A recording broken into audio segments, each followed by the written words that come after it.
बुद्ध्यहंकार चित्तानि नाहं न च श्रोत्र जिह्वे न च घ्राण नेत्रे न च व्योम भूमिर् न तेजो न वायु चिदानंद रूपः शिवोऽहं शिवोऽहं न च प्राण संज्ञो न वै पंचवायुः न वा सप्तधातुर्न वा पंचकोशाः न वाक्पाणिपादं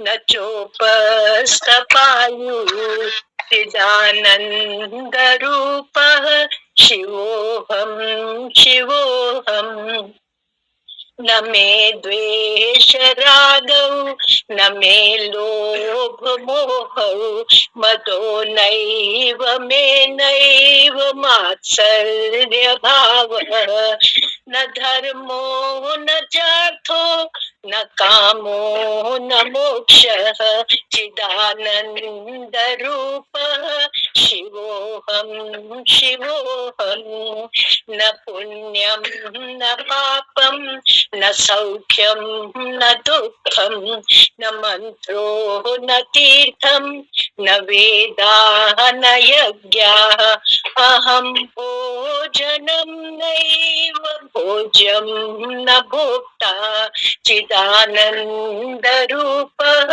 शिवोऽहं शिवोऽहं न मे मृत्यु शंका न मे जाति भेदः पिता नैव मे नैव माता न जन्म न बन्धुर्न मित्रं गुरुर्नैव शिष्यः चिदानंद रूपः शिवोऽहं शिवोऽहं अहं निर्विकल्पो निराकार रूपः विभुर्व्याप्य सर्वत्र सर्वेन्द्रियाणां सदा मे समत्वं न मुक्तिर्न बन्धः चिदानंद रूपः शिवोऽहं शिवोऽहं चिदानंद रूपः शिवोऽहं शिवोऽहं। जय सिया राम। बहुत सुंदर। ललिता माता जी, मेरा बरमाई जय श्री कृष्ण। जय श्री कृष्ण। फोन कर लीजिए स्वामी जी को। 4:10 पर आएंगे। अच्छा, तो एक भजन ललिता माता जी कर देंगे, मेरा सच्चिदानंद रूप कोई कोई जाने है। ललिता माता जी, मेरा सच्चिदानंद रूप कोई कोई जाने है। सभी को सादर नमन। जय श्री कृष्ण।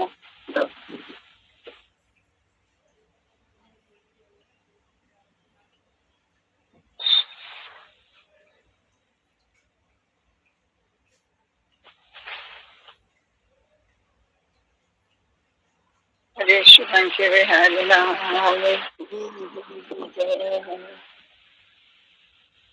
मेरा सच्चित आनंद रूप कोई कोई जाने मेरा सच्चित आनंद रूप कोई जाने मन वाणी का तू है दृष्टा वेद वचन का तू है सृष्टा अद्भुत तेरा तू कोई कोई जाने तेरा सच्चित आनंद रूप कोई कोई जाने जन्म मरण तेरा धर्म नहीं पाप पुण्य तेरा कर्म नहीं है तू है पूर्ण स्वरूप जाने तेरा सत्य चित आनंद रूप कोई कोई जाने पांच कोश से तू है न्यारा तीन गुणों से तू न्यारा तू है साक्षी रूप कोई कोई जाने तेरा सत्य चित आनंद रूप कोई कोई जाने सूर्य चंद्र में तेज है तेरा अग्नि में भी ओज है तेरा तू अति तेज स्वरूप कोई कोई जाने तेरा सत्य चित आनंद रूप कोई कोई जाने लो लोक का तू है स्वामी घट घट व्यापक अंतर्यामी जो माला में तू कोई कोई जाने तेरा सत्य चित आनंद रूप कोई कोई जाने राजेश्वर निज रूप पहचाने जीव ब्रह्म में भेद न जाने राजेश्वर निज रूप पहचाने जीव ब्रह्म में भेद न जाने तू है ब्रह्म स्वरूप कोई कोई जाने रे तू है ब्रह्म स्वरूप कोई कोई जाने रे तेरा सत्य चित आनंद रूप कोई कोई जाने तेरा सत्य चित आनंद रूप कोई कोई जाने कोई कोई जाने कोई कोई जाने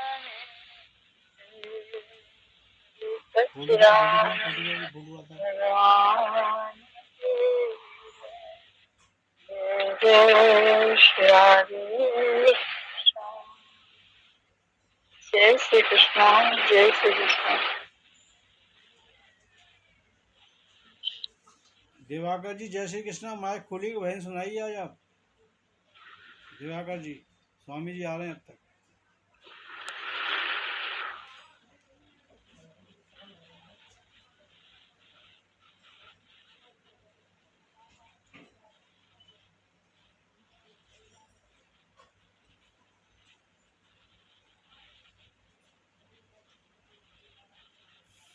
हरि बोल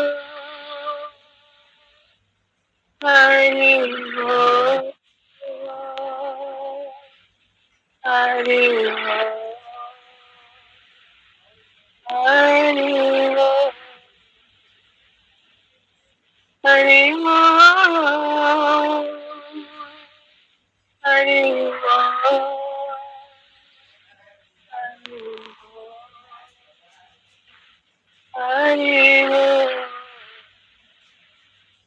हरि बोल हरि बोल हरि बोल इसमें मत कैच। हरि बोल देखो हरि बोल हरि बोल कौन चलिए उसको एचयूआईडी कैच लिखोगे। हरि बोल हाँ ऐसा खींच। हरि बोल इंग्लिश लिखा हुआ है।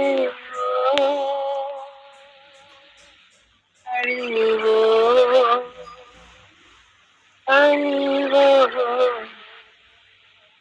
हरि बोल हरि बोल ठीक है चाहिए हरि बोल हरि हरि बोल हरि बोल हरि बोल हरि शरणं हरि शरणं हरि हरि शरणं पूरा इसका तो नहीं था शरणं हरि शरणं और नाम का लिखा हुआ हरि है हरि शरणं एक्सक्लूशन लिखा हुआ है हरि शरणं इस पे क्या हरि शरणं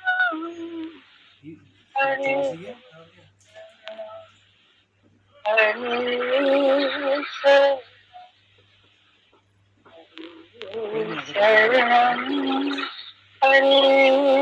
शरणं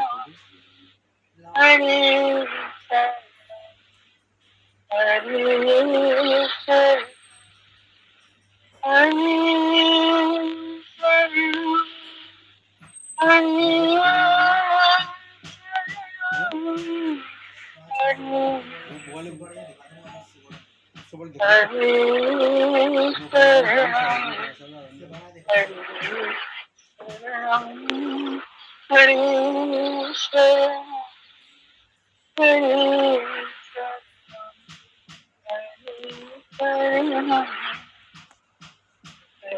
हरि शरणं हरि शरणं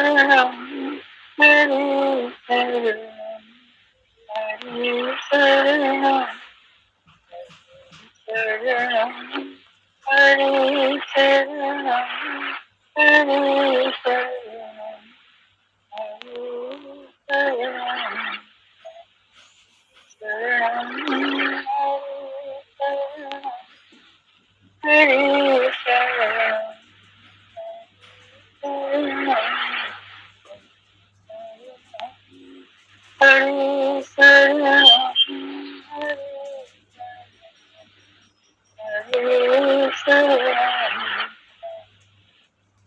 हरि हरि शरणं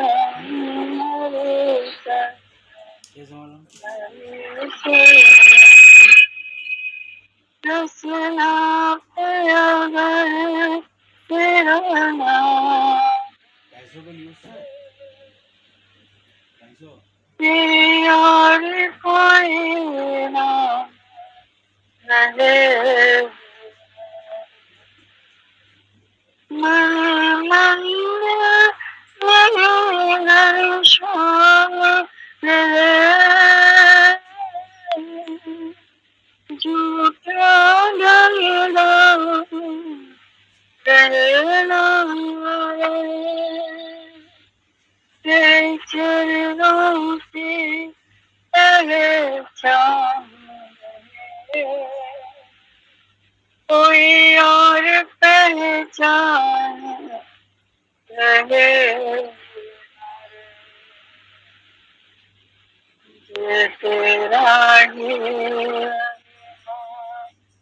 रहे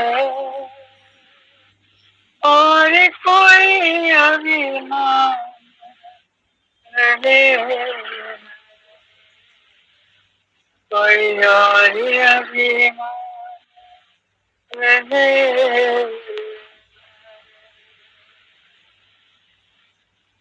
हरि शरणं हरि शरणं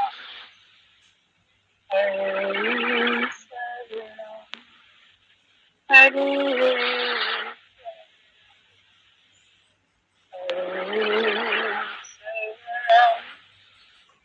हरि शरणं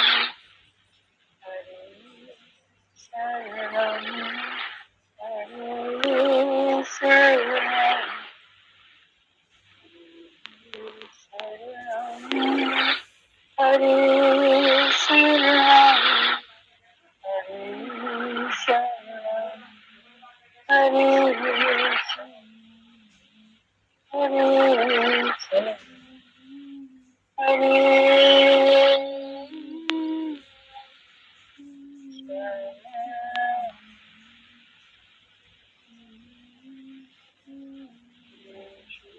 Shyam.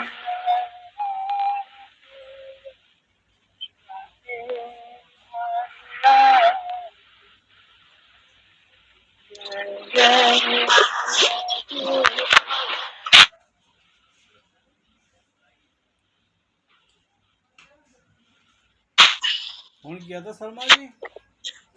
हाँ अभी फोन आया था, हम कहीं पर मिनट में आ रहे हो, आ रहे हैं? तो अच्छा, पहुंच गए कहीं पर। हाँ, 1 मिनट में आए, 1 minute. Okay okay. Shri Ram जय राम जय जय राम। श्री राम जय राम जय जय राम। श्री राम जय राम जय जय राम। हरे राम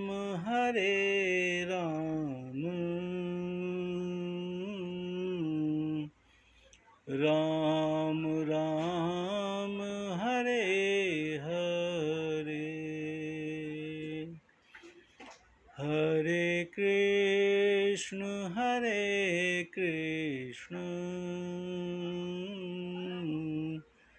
कृष्ण कृष्ण हरे हरे। हरे राम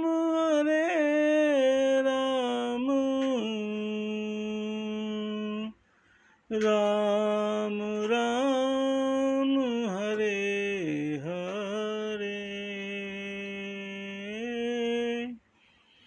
हरे कृष्ण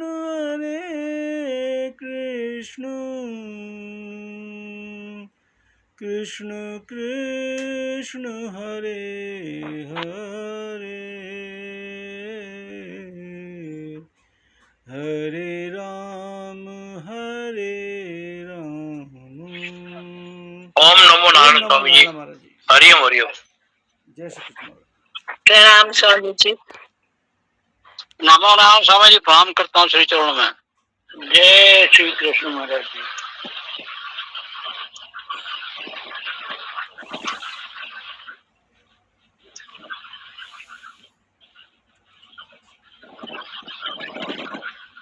माइक बंद है महाराज जी। हरिओम।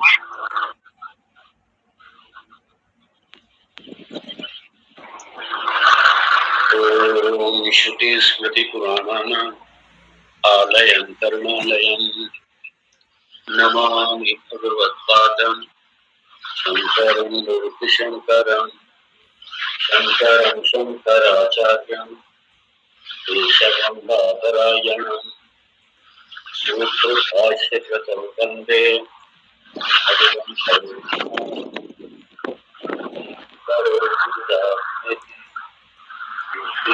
विभागिने व्योमसत्यात्तदेहाय दक्षिणामूर्तये नमः। ॐ सहना भवतु सहनौ भुनक्तु सह वीर्यं कर्वावहै तेजस्विनावधीतमस्तु मा विद्विषावहै। ॐ शान्ति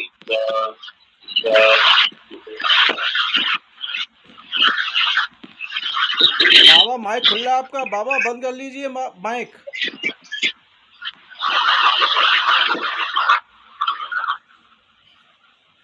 अवर जी आपका माइक खुला हुआ है, माइक बंद कर लीजिए। आपका माइक खुला है, अपना चेक कर लें जिन जिन का माइक खुला है कि भवर जी का माइक खुला हुआ है। हाँ धन्यवाद है। ओमाप्यायन्तु ममाङ्गानि वाक्प्राणश्चक्षु श्रोत्रमथो फलमिन्द्रियाणि च सर्वाणि सर्वं ब्रह्मोपनिषदम् माहं ब्रह्म निराकुर्यात् मा कर्म निराकरो अनिराकरणमस्तु निराकरणं मे अस्तु तदात्मनि निरते य उपनिषत्सु कर्मास्ते मयि सन्तु ते मयि सन्तु। ओम शांति शांति शांति।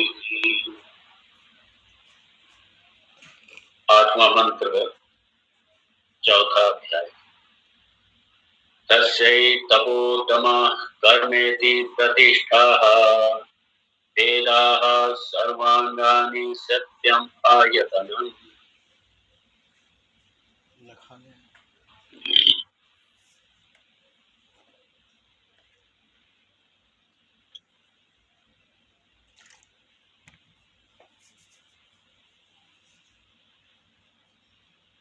भाष्य से देखते हैं।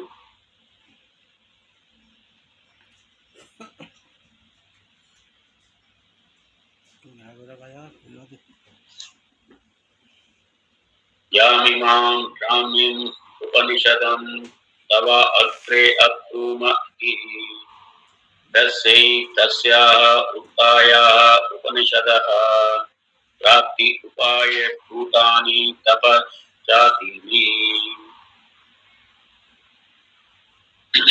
बड़ा स्पष्ट किया भगवान भाष्यकार ने।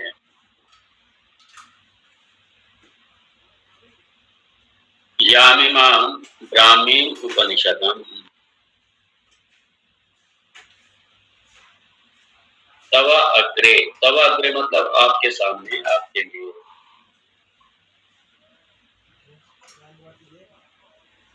अब्रूमा आपके सामने जो वर्णन किया गया, किसका वर्णन किया गया? याम इमाम ब्राह्मीं उपनिषदम। ये जो आपके सामने है, क्या मतलब जिस, इमाम मतलब इस, वो जो ब्रह्म विद्या रूपी जो उपनिषद है, उसका जो आपके लिए, आपके सामने जो वर्णन किया, तस्यैहि मतलब तस्याः उक्तायाः उपनिषदः। उक्ताया मतलब जो अभी कह चुके हैं उपनिषद, उक्तायाः उस जो अभी कहा गया उपनिषद, उस उपनिषद की प्राप्ति उपाय, उस उपनिषद की प्राप्ति मतलब उसके ज्ञान की प्राप्ति, उस उपनिषद, उस ब्रह्म विद्या की ज्ञान की प्राप्ति के लिए तप आदीनी, ये जो तप है, इसलिए तप क्या है? वो उस उपनिषद रूपी ब्रह्म विद्या के लिए तप आदि। तप यहाँ पे जो तप दम कर्म सर्वांगानी वेदाः, वेद के सारे अंग, ये सब उस ब्रह्म विद्या की प्राप्ति में ये उपाय हैं। अर्थात वो ब्रह्म विद्या बिना इनके प्राप्त नहीं हो सकती, सीधी सी बात। इसलिए ये बहुत अच्छी तरह समझ लीजिए, ये सिर्फ एकेडमिक नहीं, खाली एकेडमिक इंटरेस्ट के लिए ठीक है, कुछ शब्द इकट्ठे कर लो, जानकारी ले लो, बस इतना ही है। लेकिन जो ब्रह्म विद्या का जो उद्देश्य है, जो ब्रह्म विद्या का जो फल है, जो मुक्ति है, ब्रह्म प्राप्ति है, फिर वो नहीं होगा। इसलिए यदि ब्रह्म विद्या फल सहित अगर हमको चाहिए, मतलब फलीभूत हो यदि ब्रह्म विद्या, उसके लिए तपादि जो ये साधन है, ये बहुत ही आवश्यक है, ये उपाय है। और तप कर्मेंद्रिय मनसा समाधानम, इसलिए बड़ा स्पष्ट किया कि तप क्या है। तप है इंद्रिय निग्रह, मनो निग्रह। ये अपना ये वीडियो ऑफ कीजिए भवर जी, वीडियो ऑफ कर दीजिए। हाँ, वीडियो ऑडियो हमेशा ध्यान रहे, बिल्कुल ना ऑन कीजिए जब तक ये सत्र चले। उसके बाद आप सारे सब खोल दो वीडियो, मुझे कोई दिक्कत नहीं। ऑडियो खोल दो, वीडियो खोल दो, बाद में कोई दिक्कत नहीं। तो यहाँ तप को भगवान ने परिभाषित किया। क्या है क्या तप? कायेन्द्रिय मनसाम समाधान। तो मन निग्रह, इंद्रिय निग्रह, क्षमा दमा, ये तप है। इसलिए जो मैं ये कह रहा था ना, जो व्रत आदि जो तप है, जो एक दिन की सिर्फ तपस्या ही करने का मौका मिलता है। व्रत मतलब एक दिन की आपकी तपस्या है, तप है। क्या करना है? आपने मन और इंद्रियों को निग्रह करके और सबको परमात्मा में लगाना है, ये व्रत है। तो यहाँ इसी को स्पष्ट कर रहे हैं, कायेन्द्रिय मनसाम समाधानम क्षमा दमा, इंद्रिय निग्रह, मनोनिग्रह, ये तप है। और तपा, फिर दमा। दमा क्या है? भगवान यहाँ परिभाषित कर रहे हैं, ये है कि विषयों से दमा शमा, यही दमा उपशमा। और कर्म क्या है? अग्निहोत्रादि, ये यज्ञ आदि जो वेद विहित कर्म है, वो कर्म है। यहाँ कर्मयोग में ये सब आता है। मैंने पहले कह दी, ये जो लोग इधर उधर जॉब कर रहे हैं, सैलरी नहीं ले रहे हैं और वो समझते हैं कर्मयोगी होंगे, वो कर्मयोगी नहीं है। ठीक है, सही बात तो ये, वो जॉब विदाउट सैलरी है। भाई आप जॉब कर रहे हैं किसी के लिए, आप उससे सैलरी नहीं ले रहे, बस इतना ही। तो कर्म मतलब अग्निहोत्रादि, ये यज्ञ, ये आपके जो पूजा अनुष्ठान आदि कर्म है, ये कर्म।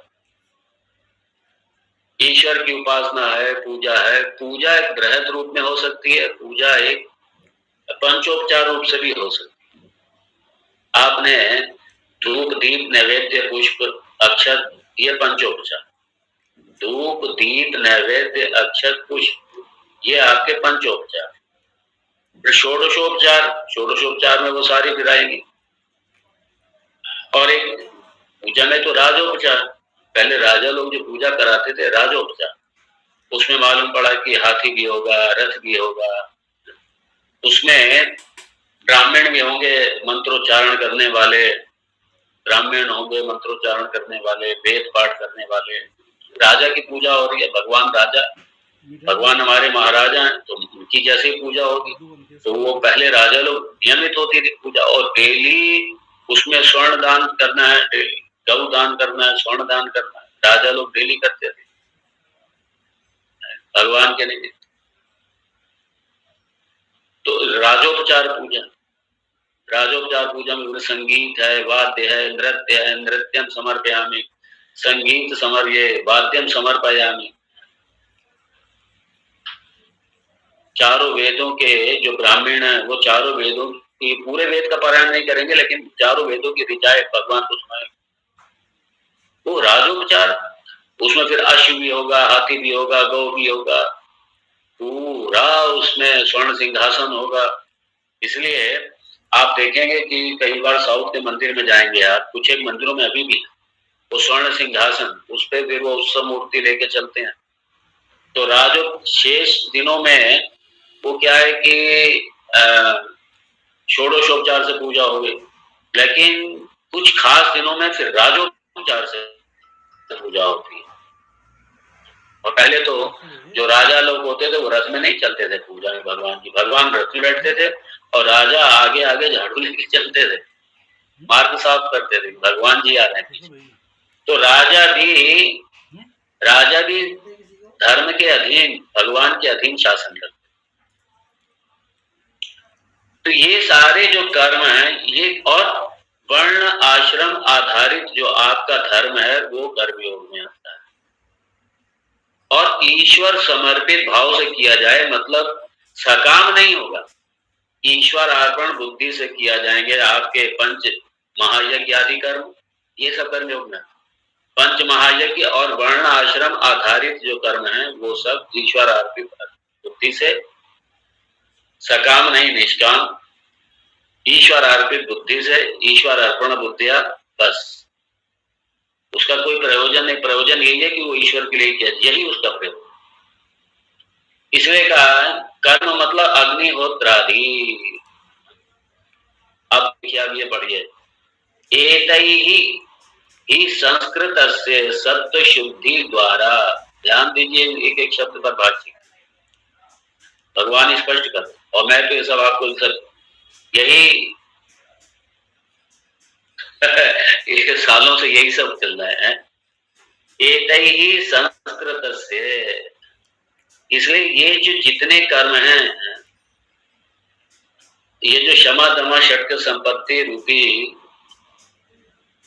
ये सारे कर्म और कर्म योग, ये कर्म अग्निहोत्र आदि, इन सब के द्वारा फिर क्या होगा, फिर आदमी संस्कृत बनेगा, सुसंस्कृत बनेगा, संस्कारवान बनेगा, और फिर जाकर के सत्य शुद्धि या चित्त शुद्धि होगी उसकी जाकर, इन सब के द्वारा करके फिर चित्त शुद्धि द्वारा फिर ज्ञान, तत्व ज्ञान उत्पत्ति ही दृष्टा, फिर इस चित्त शुद्धि के द्वारा ही, तत्व ज्ञान मतलब ही आत्मज्ञान ब्रह्म ज्ञान है, इस चित्त शुद्धि के द्वारा ही, ये प्रोसेस है, ये प्रक्रिया, फिर इसके द्वारा ही जाकर के ज्ञान की प्राप्ति है, वरना ज्ञान की प्राप्ति नहीं है वरना। इसलिए संस्कृत से सत्य शुद्धि द्वारा तत्व ज्ञान उत्पत्ति ही दृष्टा, ये तब देखी गई है। ये थोड़ी कि खाली बस एकेडमिकली सुन लिया वेदांत को अब हम ज्ञानी हो, ऐसा नहीं है। इसलिए कर्म उपासना से चित्त शुद्ध हुआ, चित्त नैश्चल्यता प्राप्ति हुई, फिर जाकर के वेदांत श्रवण में सही बात हुई, हम अधिकारी होते हैं जाकर। तत्व ज्ञान उत्पत्ति ही दृष्टा, और फिर देखिए यहाँ पे और बड़ा साफ कह दिया भगवान भाष्यकार ने, दृष्टा ही अमृत, अमृतदि कल्मषयोः उक्तेपि ब्रह्मणि प्रतिपत्ति ही विपरीत प्रतिपत्तिश्च यथा इंद्रिय विरोचन प्रवृत्तिना, यहाँ पे बड़ा स्पष्ट किया है, जिनका अभी मल निवृत्त नहीं हुआ है, अर्थात जिनकी चित्त शुद्धि नहीं हुई है,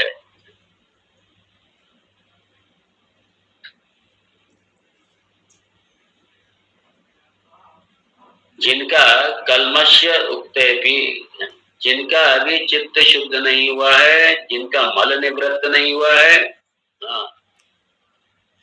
उक्ते भी,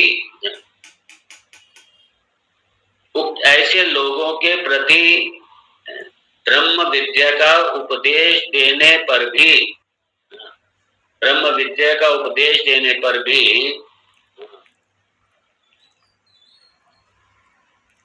विपरीत प्रतिपत्ति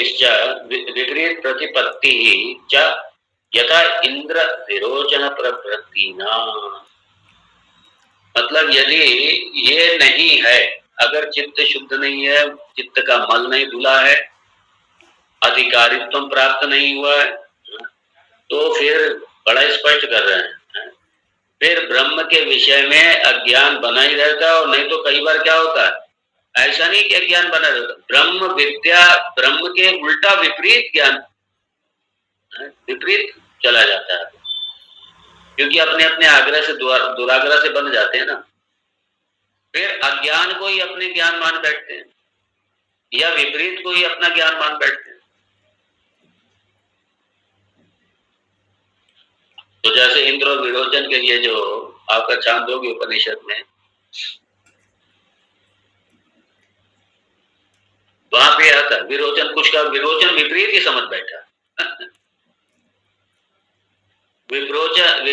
जो विरोचन था, ये विपरीत ज्ञान को ज्ञान समझ बैठा, ये उसी का यहाँ भगवान भाष्यकार संकेत कर रहे हैं।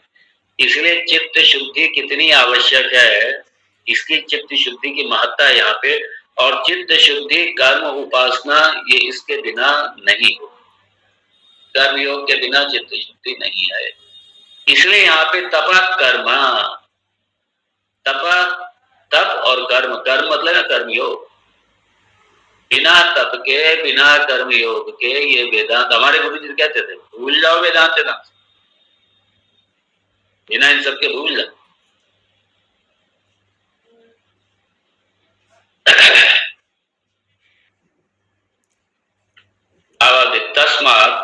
यह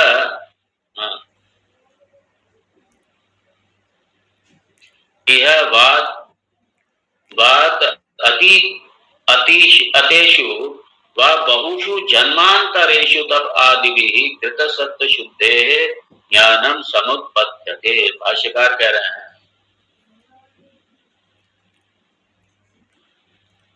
तस्मात् यह मतलब इस जन्म में,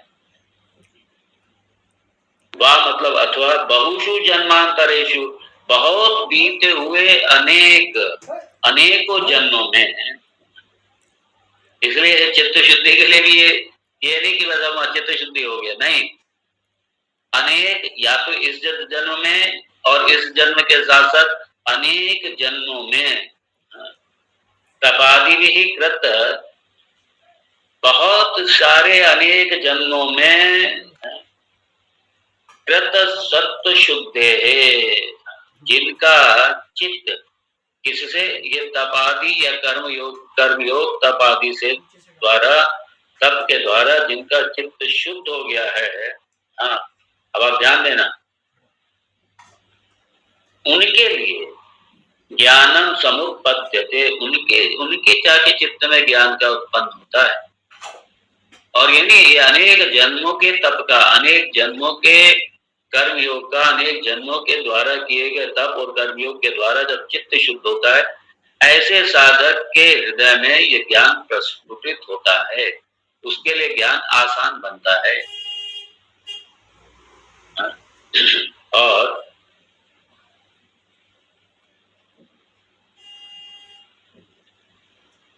ये इसलिए यहाँ श्वेतेश्वर उपनिषद का ये मंत्र किया है, यस्य देवे परा भक्ति यथा देवे तथा गुरु तस्यैते कथिता यर्थाः प्रकाशन्ते महात्मनः। तो जिस तरीके की श्रद्धा भक्ति भगवान में है, देव में है, जैसी भक्ति भगवान के प्रति है और जैसी भक्ति भगवान के प्रति है, वैसी ही गुरु में भी होनी चाहिए। यथा देवे तथा गुरु, जैसी भगवान में भक्ति है वैसे गुरु के प्रति भी होनी चाहिए, मतलब शास्त्र के प्रति भी होनी चाहिए।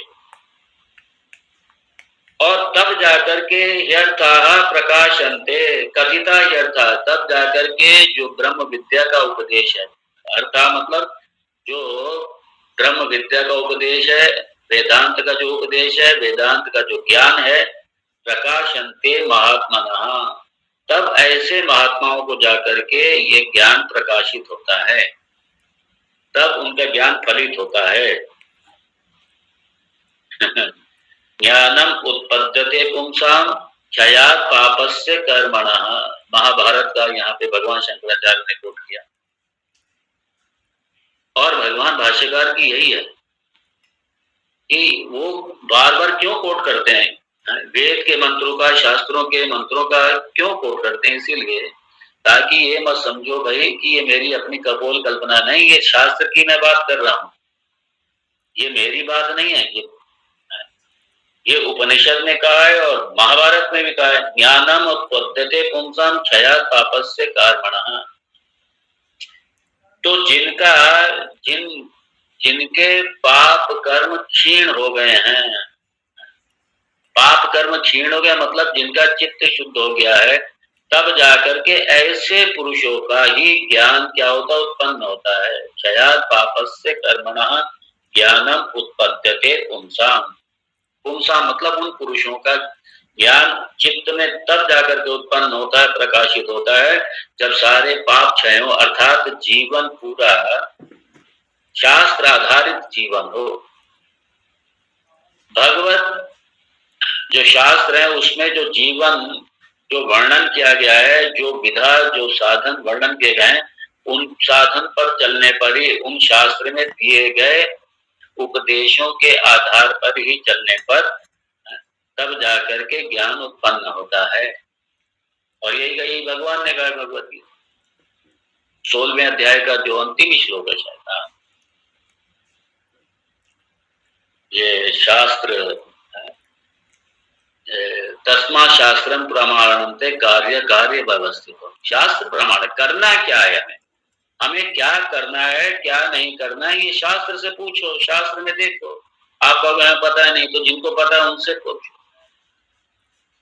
इसलिए हमें क्या करना है, क्या नहीं करना है, हमारे जीवन का क्या उद्देश्य है, पहली बात हमें जीने के लिए कौन सा मॉडल हमें फॉलो करना है, धर्म का जो धर्म के नियम बताए गए हैं, जो धर्म बताया गया है, उस धर्म के आधार पे चल करके ही हम पाप कर्म से बच सकते हैं,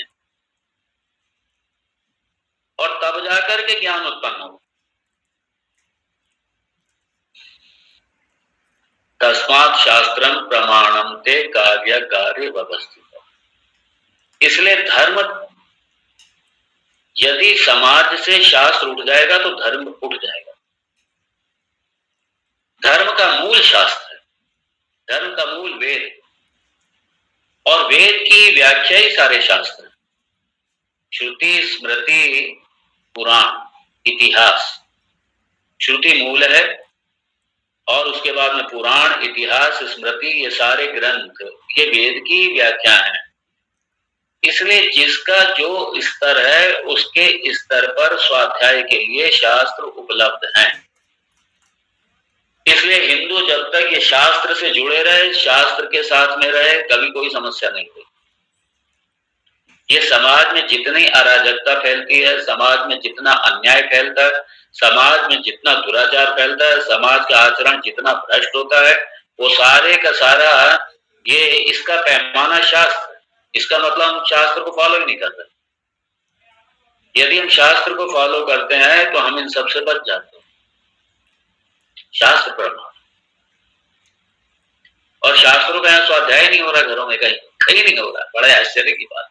और अगर हो भी रहा है तो अपनी कामना पूर्ति के लिए कोई कह देता है कि अरे वो तुम्हारी फलों कामना पूर्ति हो जाएगी, तुम 21 बार हनुमान चालीसा का पाठ कर लो, 1 लोटा जल चढ़ा दो, इसके लिए सिर्फ पाठ कर लेते हैं। बाकी ये पाठ वाठ करना, ये पारायण, ये शास्त्र स्वाध्याय में नहीं आता है। ये तो ठीक है, ये आपकी उपासना पद्धति में आ जाता है। अब किसी ने भगवत गीता का 15 अध्याय का पाठ कर लिया, किसी ने कोई छोटा मोटा हनुमान चालीसा का पाठ कर लिया, किसी ने शिव चालीसा का पाठ कर लिया, ये सारा उपासना में आता है, ये स्वाध्याय में नहीं आता। ये सब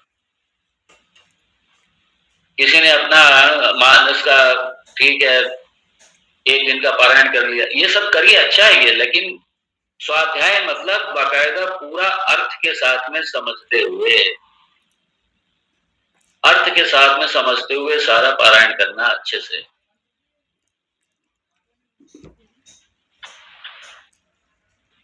पहले हर घर में स्वाध्याय होता था। इनफैक्ट पहले सारे पढ़े लिखे लोग थे, ये अब अनपढ़ हो गए सारे। आज जो है पढ़े लिखे अनपढ़ हैं सब, डिग्री है हमारे पास में, अब सबने पीएचडी की, ये कर लिया, वो कर लिया, इंजीनियरिंग कर ली, लॉ कर लिया, मेडिकल कर लिया, साइंस, सब कुछ कर लिया। ये सारी एजुकेशन ही नहीं है पहली बार। ये हमारे सिर्फ, ठीक है, हमें जॉब वॉब दिलाने के लिए बस ये हमारे पास डिग्री प्राप्ति के एक साधन है। ये सब आप ये पढ़िए, डिग्री मिल जाएगी, डिग्री है, इस पे जॉब मिल जाएगा, बस ये है। बेसिकली एजुकेशन नहीं है। एजुकेशन का मूल तो शास्त्र है। ये तो आपका ठीक है, अर्थ करिए, आपको एक इनसिक्योरिटी प्रॉब्लम से आपको निकाल दी, बट ठीक है, आपको मंथली इतना मिल जाएगा, आप कंफर्टेबली रहिए बस। लेकिन हमें उसमें संतुष्टि नहीं होती, फिर हमें सारे गलत तरीके से अनाप शनाप ये दंड वो दंड करके और ज्यादा से ज्यादा कमाओ पैसे। वो कमाई नहीं है, जो लूट है वो तो एक्सप्लॉयटेशन है किसी का, वो आपकी कमाई थोड़ी है। कमाई तो वो है जो अर्थ शुद्ध है, जो शुद्ध अर्थ आपके पास में आ रहा है, वो कमाई आपकी है। बाकी तो सब लूट है, सब बाकी तो रावण मानसिकता है, सब असुर मानसिकता है। तो यहाँ पे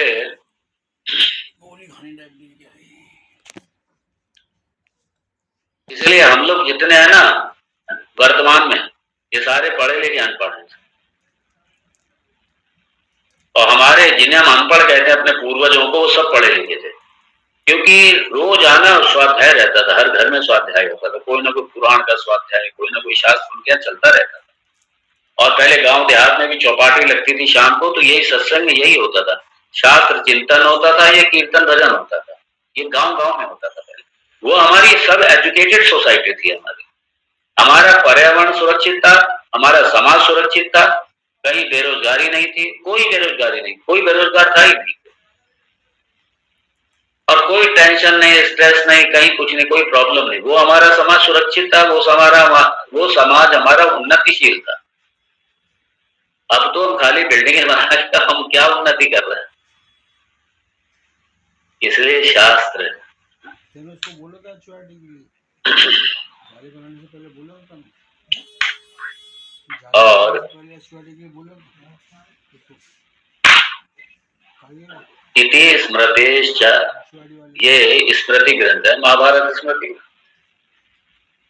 तो ये इतिहास महाभारत इतिहास,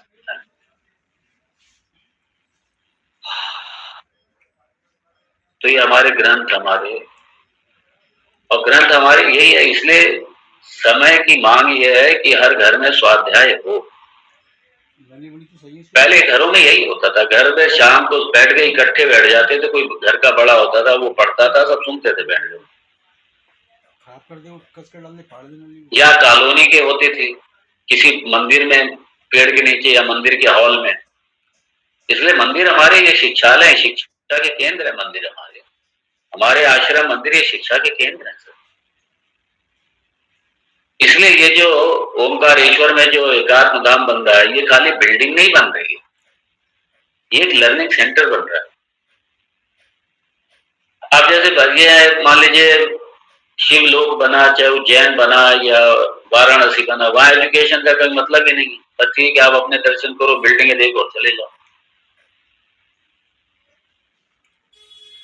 लेकिन यहाँ ये पूरा एजुकेशन सेंटर है, समय समय पर कोर्सेस होते रहेंगे, वेदांत के, शास्त्रों के, सत्संग लगा रहे, चलता रहेगा।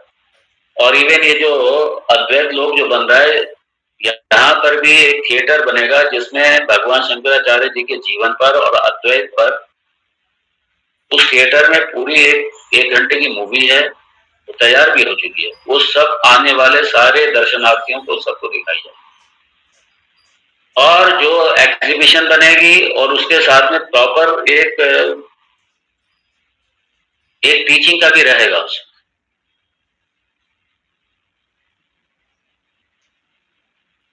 और बिल्डिंग के थ्रू भी वो जो एग्जीबिशन है उसमें भी कुछ जो भी आने वाले हैं, देखने वाले हैं, उसमें भी इतना उनको वर्णन मिल जाएगा पढ़ने को कि वो आराम से अपना घंटा 2 घंटा अपना उसको पढ़ करके कुछ यहाँ से संस्कार लेके जाएंगे। कुछ भले ही एक शब्द सीख के जाएंगे, कुछ लेके जाएंगे यहाँ से, जो भी आएंगे। तो यहाँ इसीलिए है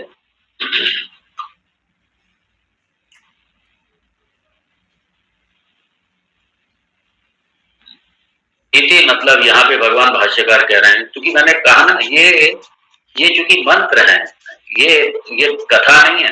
अब इसी मंत्र की, अब जैसे मैं आपको व्याख्या कर रहा हूं, तो ये बहुत बड़े विस्तार हो रहा है, इसी मंत्र का ही विस्तार हो रहा है। और इसी मंत्र का विस्तार करो तो पूरी इसी की कथा बन जाएगी, एक मंत्र की कथा बन जाएगी। अब यहाँ भगवान भाष्यकार कह रहे हैं आगे, इति, ये जो अब देखिए सूत्र रूप में दे दिया, तप धर्म कर्म इति। इति से मतलब और भी समझ लीजिए आप। इति से मतलब जैसे भगवान भाष्यकार ने स्पष्ट किया, ये इति शब्द क्या है? उपलक्षणत्व प्रदर्शनार्थी, उपलक्षण मात्र है। इति एवं आदि अन्यत अपि, दूसरे, अन्यत अपि मतलब दूसरे भी, ज्ञान उत्पत्ति उपकारकम, ज्ञान की उत्पत्ति में सहायक साधन और भी है। खाली ये नहीं कि तपधर्म कर्म नहीं, और भी, जैसे अमानित्वम, अदम्भित्वम, अहिंसा, शांति, राजवम। ये जो 13वां अध्याय के जो मूल्य हैं, भगवान भाष्यकार उनकी तरफ संकेत कर रहे हैं। जो 7वें श्लोक से लेकर के 11वें श्लोक तक ये 20 मूल्य दिए, लेकिन उनको 20 ही मत समझ लेना, वो भी उपलक्षण है 20। मानवीय मूल्य जितने भी हैं वो सब तप कर्म के साथ में जितने मानवीय मूल्य हैं उनको भी साथ में शामिल, जिनको बाद में सत्यम शब्द से भगवान ने कह दिया।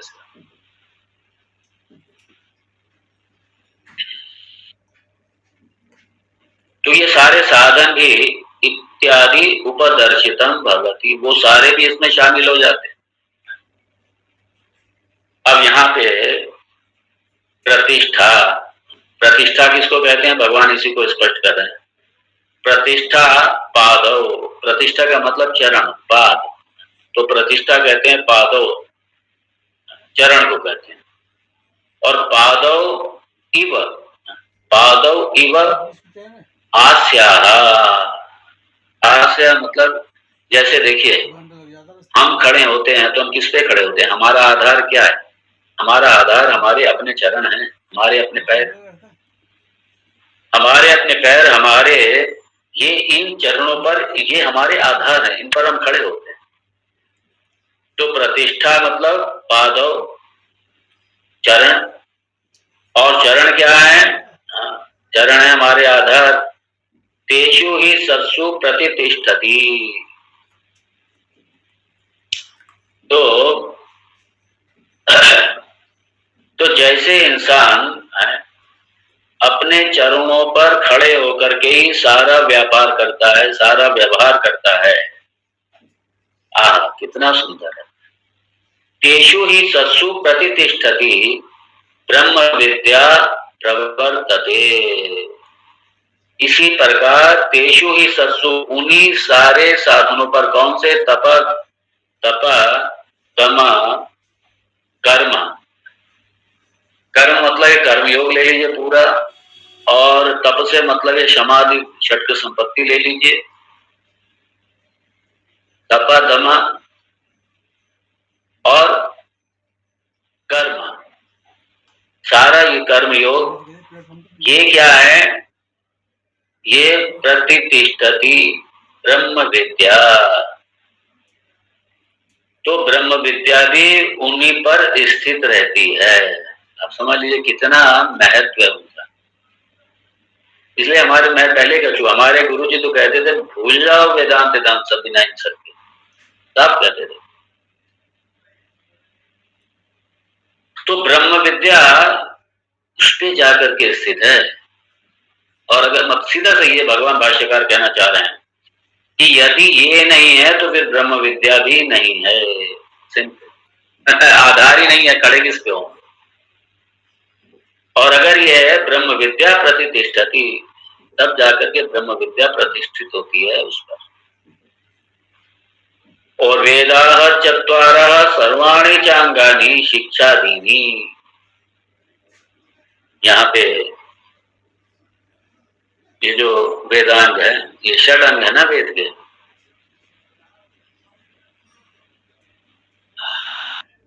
शिक्षा, कल्प, निरुक्त, ज्योतिषम, छंदम, कितने हो गए, व्याकरण, 6 हो गए। शिक्षा, कल्प, निरुक्त, व्याकरण, ज्योतिषम, छंदम, ये जो 6 वेदांग हैं ये भी आवश्यक हैं वेदांत के साथ साथ, वेदांत के साथ साथ ये भी ज्योतिषम, क्योंकि कर्म आप कैसे करेंगे, कर्मों का निर्धारण सबसे पहले उसके लिए ज्योतिष शास्त्र की आवश्यकता पड़ती है। कौन सा काल उपयुक्त रहेगा, काल का निर्धारण ज्योतिष करेगा। किस अनुष्ठान के लिए कौन सा काल उपयुक्त रहेगा वो ज्योतिष बताएगा। फिर उसके बाद में जब ज्योतिष निर्धारण कर देगा, और ज्योतिष विद्या अगर अपने को नहीं आती तो जिनको आती है उसका सहारा लेना पड़ेगा, वरना अनुष्ठान ही नहीं होगा। कर्मयोग मतलब यही, पहले ज्योतिष ही आएगा, क्योंकि कर्म से मतलब वैदिक कर्म से है यहाँ।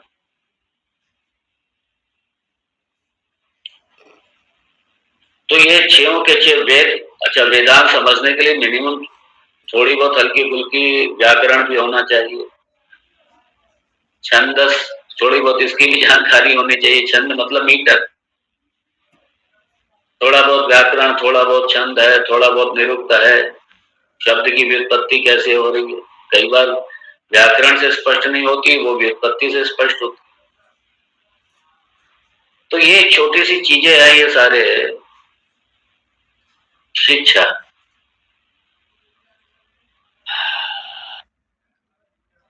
शिक्षा जो तैत्तरीय उपनिषद में जो शिक्षावल्ली है, उसमें जो शिक्षावल्ली के अंत में जो जब समावर्तन संस्कार में जब गुरु उनको उपदेश देते हैं, फाइनल गुरुकुल से जा रहे हैं, उपदेश देते हैं,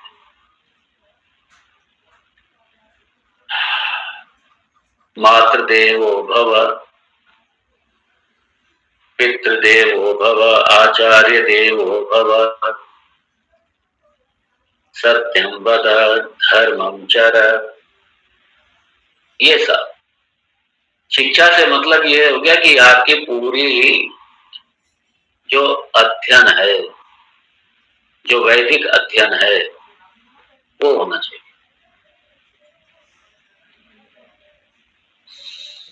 तो और फिर उसके बाद में शिक्षादीनि षट कर्म ज्ञान प्रकाशकत्वात्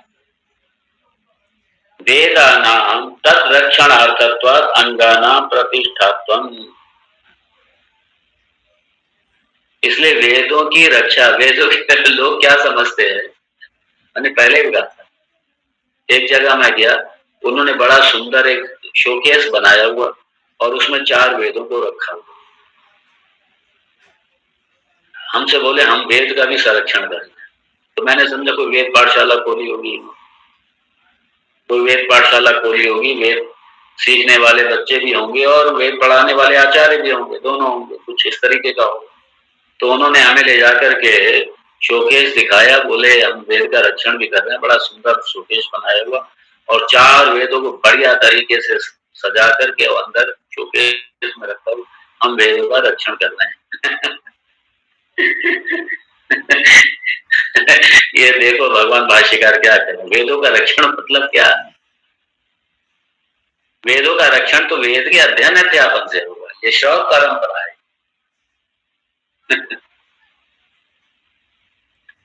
वेद का अध्ययन अध्यापन, अब हमारे हिंदू ही नहीं वेद सीखने को तैयार है, सिखाने वाले हैं, सीखने वाला कोई नहीं। सबको अपने बच्चों का मॉडर्न एजुकेशन देकर बस अपना कैरियर बनाना। अरे जरूर बनाओ कैरियर, 1 आध घंटा बच्चे को कुछ अपने शास्त्र के अध्ययन के लिए भी प्रेरित करो, क्योंकि हमारे जो अपने हिंदू ऑर्गेनाइजेशन है उनके पास तो कुछ है ही नहीं है। मुझे समझ नहीं आता है हिंदू धर्म का काम क्या कर रहा है। शास्त्र है ही नहीं, शस्त्र है ही नहीं, धर्म पूजा उपासना विद्या कुछ है ही नहीं इनके पास, क्या हिंदू धर्म का काम कर रहे हैं। एक दिन एक सज्जन हमसे बोले हम लोग सैनिक निर्माण कर रहे हैं। सैनिक का कौन सा सैनिक प्रशिक्षण दे रहे हैं आप? भाई सैनिक तो हम तब कहेंगे जब सैनिक प्रशिक्षण आप दे रहे हैं, और शस्त्र का आपको पता ही नहीं शस्त्र है क्या, आपको ये भी नहीं पता शस्त्र होता है क्या है, आप क्या सैनिक तैयार कर रहे हैं? आप सिंपल एक सोशल वर्कर हैं बस, आप कोई सैनिक नहीं तैयार कर रहे और सैनिक प्रशिक्षण है भी नहीं आपके पास, और ना आप संत तैयार कर रहे हैं क्योंकि शास्त्र भी नहीं है आपके पास। आप एक सोशल वर्कर हैं और सोशल वर्कर तैयार कर रहे हैं बस, अच्छा कर रहे हैं, उसकी मैं आलोचना नहीं कर रहा। वो कह देंगे अपने कार्यकर्ता हमारे संत हैं ये, अरे काहे के संत हैं ये? एक मजदूर है फ्री के मिले 24 घंटे, उनको संत कहते हैं। शास्त्र नहीं है, शस्त्र नहीं है, पता ही कुछ नहीं। अच्छा कोई पूजा उपासना नहीं, भगवान ही नहीं है जीवन में, कोई पूजा उपासना कुछ नहीं। बड़ा आश्चर्य होता है। और हैं हिंदू ऑर्गेनाइजेशन हमारे, कुछ नहीं, जीरो है बिल्कुल। ठीक है, कुछ ना कुछ सेवा कर रहे हैं, अच्छी बात है। अब यहाँ भगवान भाष्यकार कह रहे हैं, ध्यान दीजिए इसको, इसलिए भगवान ये सूत्र रूप, भगवान भाष्यकार ने भी सूत्र रूप से लिखा हुआ, इसको खोलना पड़ता है। भगवान भाष्यकार क्या लिखते हैं? शिक्षादीनि षट कर्म ज्ञान प्रकाशकत्वात्, कर्म और कर्म ज्ञान प्रकाशत्वात्, कर्म ज्ञान का प्रकाशक होने के कारण शिक्षा दीनी, ये जो वेद के षडांग हैं ये सब, और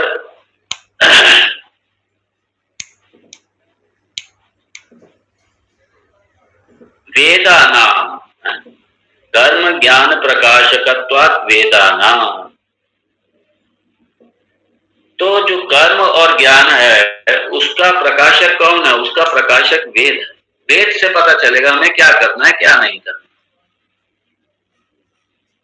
कर्म ज्ञान का प्रकाशक वेद है, हमारे शास्त्र है।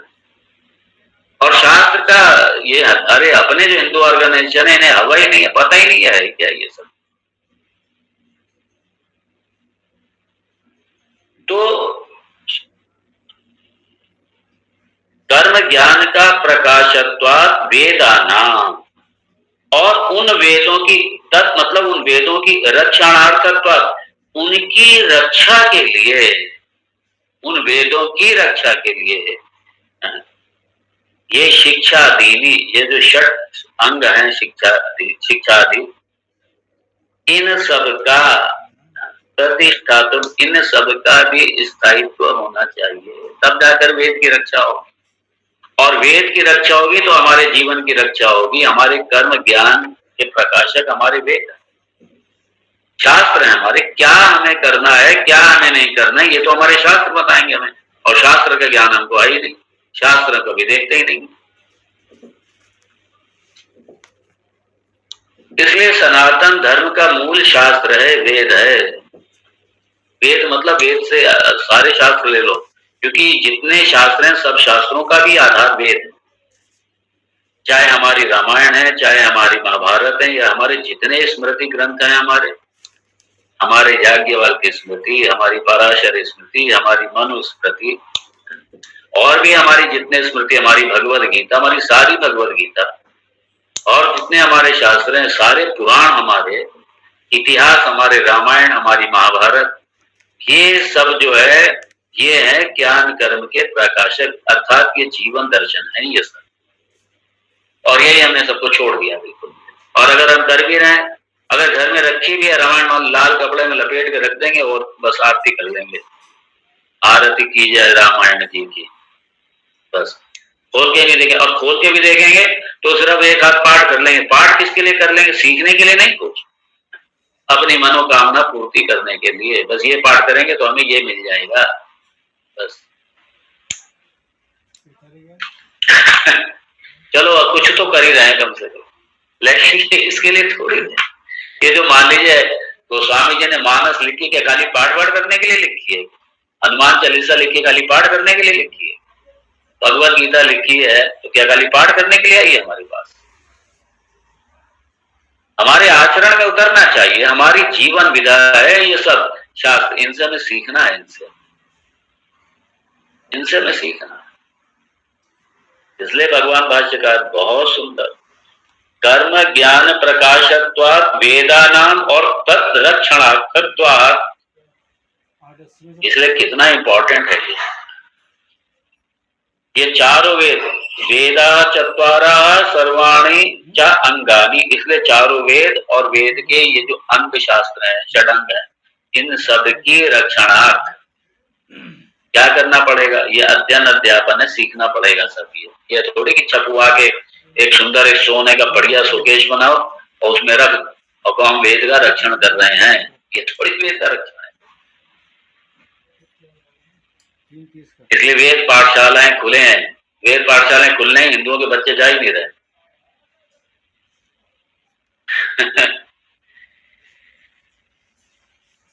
क्यों? अरे मैं कहता हूँ आप सब अपने हिंदू अपने अपने बच्चों को सब कैरियर बनाएं, अच्छी जगह जाएं, अच्छी जगह, सब अच्छे व्यापार में अच्छे पदों पे जाएं, अच्छे ऊपर अच्छे ब्यूरोक्रेट बने, अच्छे IAS IPS बने, खूब एडमिनिस्ट्रेशन में जाएं। लेकिन खाली वहीं तक ना हमारी सोचो। हमने अगर 24 घंटे हैं हमारे जीवन में, सबको 1 घंटा अपने शास्त्र को देना चाहिए, 1 घंटा स्वाध्याय करना ही चाहिए, सबको करना चाहिए, हर हिंदू को करना चाहिए। का रक्षण होगा, और शास्त्र का रक्षण होगा तो हमारे धर्म का रक्षण होगा, और धर्म का रक्षण होगा तो हमारा रक्षण होगा, हमारा रक्षण होगा तो हमारे देश का भी रक्षण। इसलिए भगवान भाष्यकार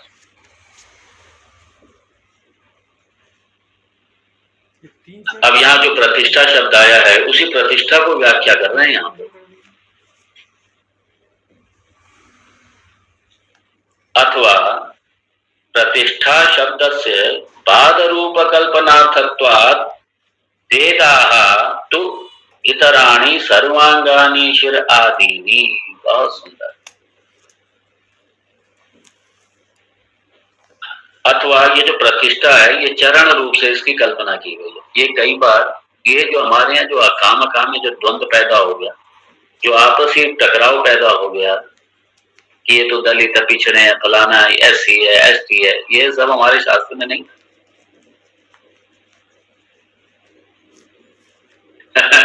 ये हमारा जो अपना काया है ना, जो हमारी शरीर, ये ब्राह्मण भी है, क्षत्रिय भी है, वैश्य भी है, शूद्र भी है। और हमारे जो दिन की शुरुआत होती है, जो दिन का आरंभ होता है ना, तो हमारा शूद्र कर्म से हमारा आरंभ होता है। इसलिए शूद्र हमारे बड़े आदरणीय है हमारे। और हमारा शास्त्र भी कहता है कि अगर कोई पिछड़ा है, दलित है, कमजोर है, उसके कमजोर है, भगवान ने अगर मुझे हाथ मजबूत किया तो हम उनके हाथ मारे। ये थोड़ी उनका हम उत्पीड़न करें, शोषण करें, उनसे नफरत करें, नहीं, उनका हम सहयोग करें, उन्हें आगे बढ़ाएं, उन्हें ऊपर उठाएं। किसके लिए भगवान ने धन दिया, किसके लिए भगवान ने बल दिया, किसके लिए भगवान ने पद दिया?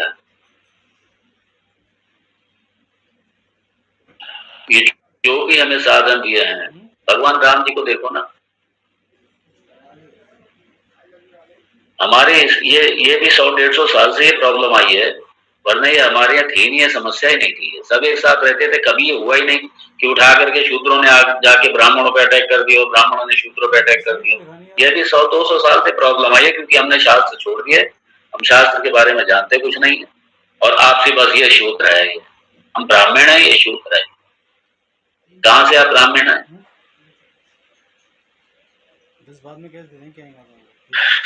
ब्राह्मण कर्म जो शास्त्र में दिए गए हैं, क्या हम उनका पालन कर रहे हैं क्या, अगर हम ब्राह्मण हैं तो?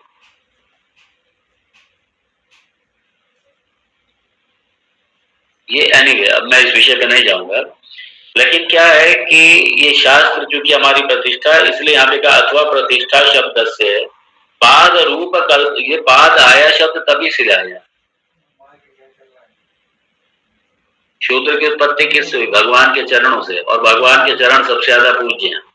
हम चरणों में नमस्कार करते हैं, चरणों में प्रणाम करते हैं, और चरण शूद्र का प्रतीक है। शूद्र तो इसे पता नहीं बड़े निम्न अर्थ में क्यों गिना जाता है, मेरी तो समझ में नहीं। हर व्यक्ति शूद्र भी है, ब्राह्मण भी है, क्षत्रिय भी है, वैश्य भी है, हर व्यक्ति है। पूरा शरीर देखो ना, तो ये सारे का सारा ब्राह्मण, क्षत्रिय, वैश्य, शूद्र। और कर्म की दृष्टि से देखो तो हमारा जो पहला कर्म है वो शूद्र कर्म ही है। हम पहले शौच आदि जाकर के शौच से निवृत्त होते हैं, वो शूद्र कर्म ही है, करते हैं। और बिना उसके किए हुए हम आगे नहीं बढ़ सकते, वो हमारा आलम्बन है, हमारा आधार है। जरा बिना शौच किए, जरा बिना स्नान किए, बिना शौच किए जरा जाइए मंदिर में। इसलिए पहले, आज भी कई घरों में है, अगर स्नान नहीं किया है तो किचन में नहीं घुस सकते। मेरी दादी तो, मुझे भी, मैं बहुत छोटा बच्चा था, दादी थी हमारी, अगर स्नान किए बिना कोई घुस तो जाए किचन में, हाँ अंदर घुस नहीं सकते, चौखट पार नहीं कर सकते किचन में। पहले स्नान, चाहे कोई भी हो, पहले स्नान करेगा फिर वो किचन में जाएगा।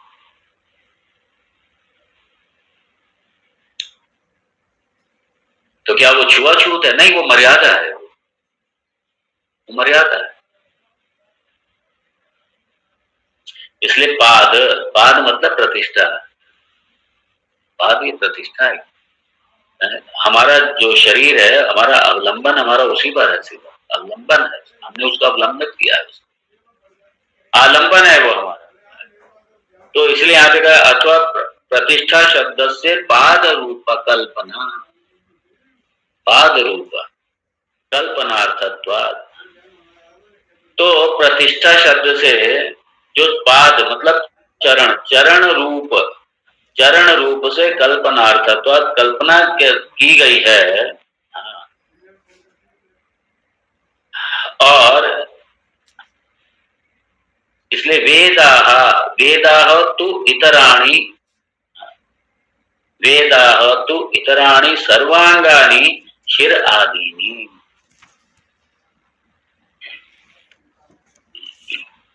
अब आप ध्यान दीजिए, ये जो तप कर्म आदि हैं ये प्रतिष्ठा। तो तप कर्मा ये क्या है? ये प्रतिष्ठा मतलब ये चरण है। ये तप कर्मा दमा, तपा दमा कर्मा, ये जितने कर्म हैं ये क्या है? ये चरण है ये सब। और ये चरण है। और वेद क्या है? वेद की शिर की कल्पना की, वेद की जो तुलना है वो शिर से की गई। यानी वेद तब सुरक्षित रहेगा, देखिए सीधी सी बात है, हमारा शरीर कब सुरक्षित रहेगा? जब हमारे चरण सुरक्षित रहेंगे। गति तभी मिलेगी जब हमारे चरण सुरक्षित होंगे। वेद को गति तभी मिलेगी, वेद तब प्रतिष्ठित रहेगा जब तपा दमा कर्मा ये सारे कर्म होंगे, तब जाकर के वेदांत सुरक्षित रहेगा। वेदांत की प्रतिष्ठा है, वेदांत के चरण रूपी, ये वेदांत के चरण है। इसलिए क्षमा दमा उपरमा तितिक्षा श्रद्धा समाधानम, ये जो समाधि षटक संपत्ति और जीवन के सारे मूल्य जो भगवान भाष्यकार ने भी संकेत किया। अमानित्वम आदि मतलब अमानित्वम आदि से जो सामान्य धर्म, जो जीवन के सारे मूल्य जिन्हें हम धर्म कहते हैं, वो सारा ये सब होगा। तो ये सारे चरण है। और वेद क्या है? वेद शिर, वेद अंग भी और वेद ये शिर है, ये सब शिर हैं ये और ये सब चरण हैं। ये चरण मजबूत होंगे तो आप चल भी पाएंगे। ये तो सीधी सी बात है, अगर हमारे चरण ही ठीक नहीं है, हमारे में गति नहीं होगी, चल नहीं सकते। इसलिए सबका होना जरूरी है, तब जाकर के वेद प्रतिष्ठित होगा, तब वेद की स्थापना होगी। इसलिए हमारा आचरण, हमारा चरित्र, हमारा व्यक्तित्व, हमारे मूल्य आधारित जीवन पद्धति, हमारा कर्मयोग, हमारी उपासना, हमारी क्षमा दमा षटक संपत्ति, ये सब होगा तब जाकर के वेदांत टिकेगा। वरना वेदांत टिकेगा ही नहीं, वेदांत ब्रह्म विद्या टिकेगी ही नहीं, वेद ही नहीं टिकेगा। भाष्यकार बहुत सुंदर। अस्मिन् पक्षे शिक्षादीनां वेद ग्रहणन एव ग्रहणं कृतं प्रत्येतव्यम्। इसलिए जो शिक्षादि जो षट अंग हैं उनको वेद में ही सम्मिलित मानिए, वो बहुत आवश्यक है, सारे आवश्यक है।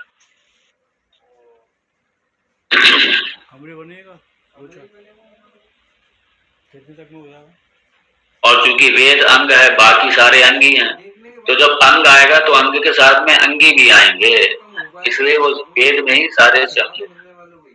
और वो सब क्या है? वो सिर के रूप में समझ लीजिए उनको। और बाकी क्षमा दमा षटक संपत्ति और धर्म आदि जीवन के मूल्य, कर्मयोग वगैरह, उपासना, ये सारे के सारे ये प्रतिष्ठा, ये चरण है। बड़ी सुंदर भगवान भाष्यकार ने बड़ी अच्छी तुलना की।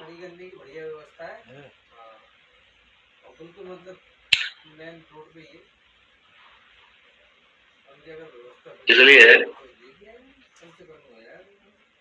ये बिना इन सब के वेद नहीं, उपनिषद भी कमाल का बहुत सुंदर। ब्रह्म विद्या सबसे पहले ही दे दी। मैंने शुरू में ही कहा कि यहाँ ब्रह्म विद्या से शुरुआत होकर के और बाद में जाके कर्म योग और जाके फिनिश होगा। बहुत भगवान भाष्यकार भी बड़ा, इसलिए बड़ा संक्षेप और बड़ा गंभीर भाष्य, चाहे सब कुछ देते हैं, एक लाइन में कह सब कुछ देंगे भाष्य का। अब व्याख्या आप करो, समझो आप उसको। क्योंकि मैंने पहले कहा कि ये जो भाष्य है ये ऐसे पुराण की कथा की तरह नहीं उन्होंने लिखा,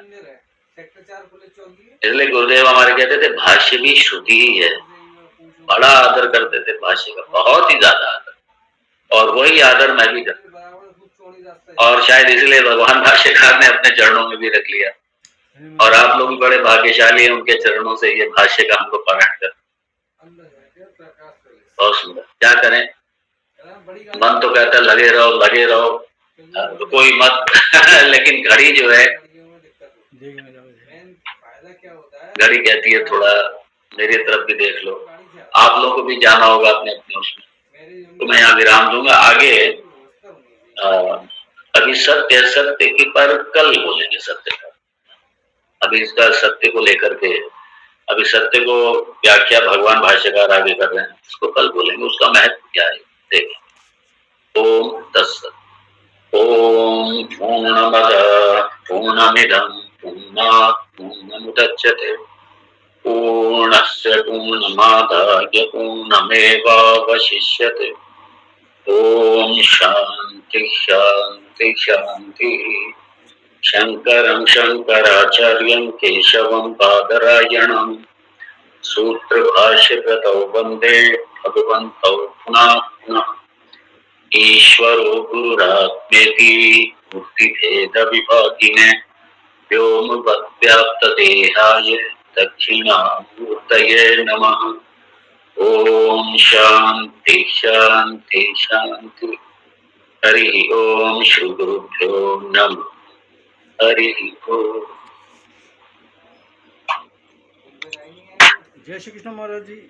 जय श्री कृष्ण। जय श्री। हरि ओम स्वामी जी। हरि ओम। हरि